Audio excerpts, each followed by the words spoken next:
As things start heating up, we get into the welterweight Grand Prix. This is scheduled for 5 rounds, right? Don't forget, Bellator, the world title is on the line every time Rory fights. Should Rory lose, somebody else becomes world champion, which means the world title is on the line. So they have to fight 5 rounds. So Bellator stepped in and said, everybody in the Grand Prix scheduled for a maximum of 5 5-minute rounds. Okay, great. Lima, who I believe to be the most underappreciated and underranked and rated fighter in the sport. Now, this guy used to be world champion. So how can you rate a guy that's rated number 1 lower? You just can. Just accept it. You guys know that happens. You know that all champions aren't created the same. And I'm telling you, this guy is so talented. But he is a Brazilian jiu-jitsu black belt.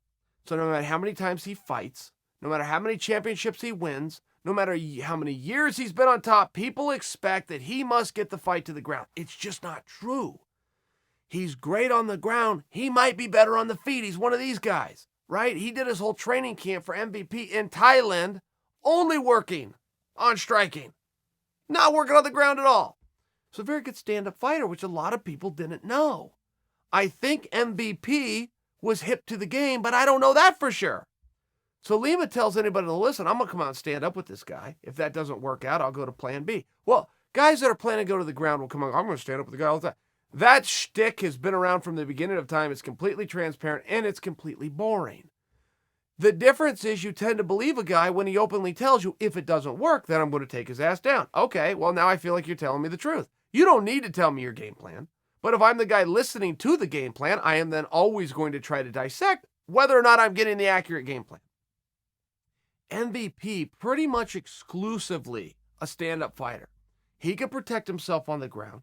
He works down there, but he's not a guy that's going there. Anderson Silva would fall into that boat. Israel Adesanya would fall into that boat. So Jose Aldo would fall into that boat, right? You're in good company.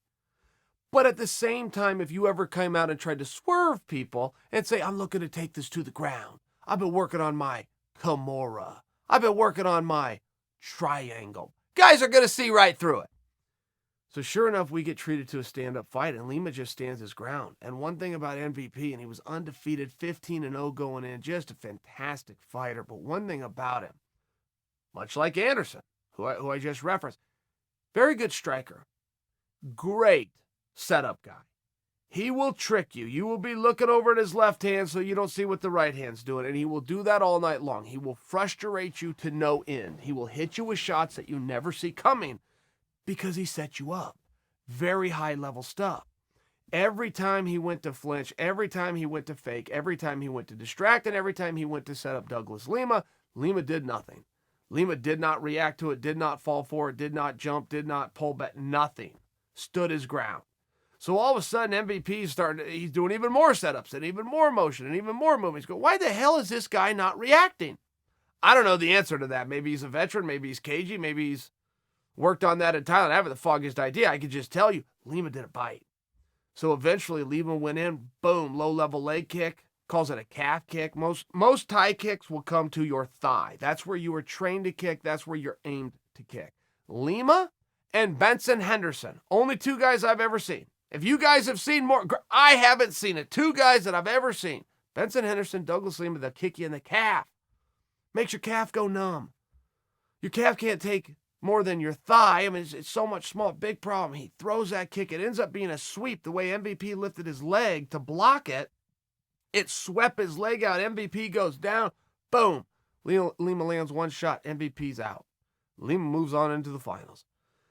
We then go forward to the main event. Chandler versus Pitbull.